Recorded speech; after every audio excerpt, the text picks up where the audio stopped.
말씀으로 하루를 여는 복된 새벽, 하나님이 우리에게 주시는 귀한 말씀은 누가복음 21장 14절에서 15절까지 되겠습니다. 온라인으로 동참하는 여러분도 다 함께 성경을 펴주시고 같이 말씀 속으로 들어가 보실까요? 그러므로 너희는 변명할 것을 미리 궁리하지 않도록 명심하라. 내가 너희의 모든 대적이 능히 대항하거나 변박할 수 없는 구변과 지혜를 너희에게 주리라. 아멘. 주님께서 예루살렘의 종말과 역사의 종말에 대해서 깊이 있게 말씀해 주셨습니다. 종말이 오면 전쟁이 날 것이라고 예언했습니다. 지진과 기근, 전염병이 있을 것이라고 말씀했습니다. 하늘로부터 큰 징조가 일어날 것이라고 11절에 언급했습니다. 이 모든 일이 일어나기 전에 우리 주님의 이름으로 인하여 붙잡혀 핍박을 당하고 그리고 해당과 감옥에 넘겨주고 왕들과 치리자들 앞에 끌려갈 것이라고 12절에 언급해 놓았습니다. 이런 일이 올 때에 무슨 말을 할까? 염려하지 말라는, 궁리하지 말라는 거예요. 내가 믿고 있는 바를 진실하게 고백하면 하나님의 영이 역사한다는 거예요. 또한 어떤 적대자도 맞서거나 반박할 수 없는 지혜와 또 말씀을 주시겠다고 약속했습니다.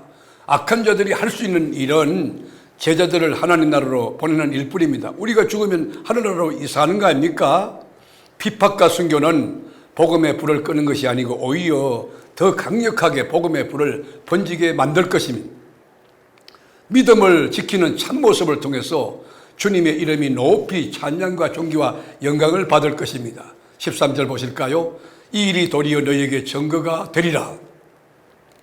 종말에는 때로는 가까운 친족들과 친구들이 예수님 배반하고 악한 자에게 넘겨주어 죽게 하는 일이 일어날 것이라는 겁니다. 그러나 머리털 하나도 상하게 아니하게 하실 우리 주님이 계시기 때문에 우리는 여러분 담대하고 주의 말씀을 붙들어야 하는 거예요.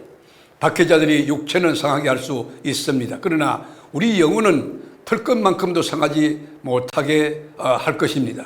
육체는 썩어질 것이지만 영혼은 주님과 함께 영원히 거하게 될 것이기 때문에 아무것도 잃은 것이 없는 것입니다. 우리의 생명을 빼앗아간들 우리 육체를 죽인들 영혼은 하나님께 속해 천국에 가 있기 때문에 진정한 승리는 우리에게 있다는 것입니다. 그래서 19절에 인내로 너희 영혼을 얻으리라 그랬어요. 아름답고 웅장했던 예루살렘 성과 성전도 더 이상 그 안에 살고 있는 사람들의 생명을 지켜주지 못하고 이방인의 손에 의해 짓밟히고 심판을 받는 대상이 되고 말았던 것입니다. 큰 울분을 가진 채로 살았던 유대인들이 주 135년 마지막 항쟁을 벌였지만 이것마저도 실패했습니다. 온 백성들은 나라를 잃고 또 권리를 잃고 인격이 다 파괴된 상태로 세상에 뿔뿔이 흩어져 디아스포라와 민족이 된 것입니다. 그것이 이스라엘 고대사의 마지막 모습이었습니다. 이스라엘에게 중세와 근대 역사는 없습니다. 이스라엘의 역사는 단순히 약소국이 강대국에 의해 압제당하고 저항하다가 처참하게 멸망하고 마는 그런 이야기가 아닙니다. 택함받은 언약의 백성이 하나님께 대하여 반역하고 하나님을 버렸을 때 어떤 일이 일어나는가? 하나님의 징벌이 어떻게 이루어졌는가? 그것이 바로 예루살렘의 멸망 사건인 것입니다. 22절의 말씀처럼 이 날들을 기록된 모든 것을 이루는 징벌의 날이었고 하나님의 진로였음을 우리는 기억해야 하는 것입니다. 지금도 성전의 자리에 가면 황금빛 모슬렘 사원이 자리를 잡고 있고 아직 회복될 조짐조차 보이지 않습니다. 이스라엘이 회복되지 않는 것을 보아서 아직 이방인들에게는 구원받을 그런 기회가 남아있는 것으로 보여집니다. 25절부터는 예루살렘의 멸망에 관한 말씀인가 아니면 예수님의 재림과 종말에 대한 말씀인가 이 해석하기 좀 어려운 말씀입니다. 25절은 두 부분에 걸치는 말씀입니다. 예루살렘의 멸망에 관한 것과 주님의 재림과 종말에 대한 내용입니다.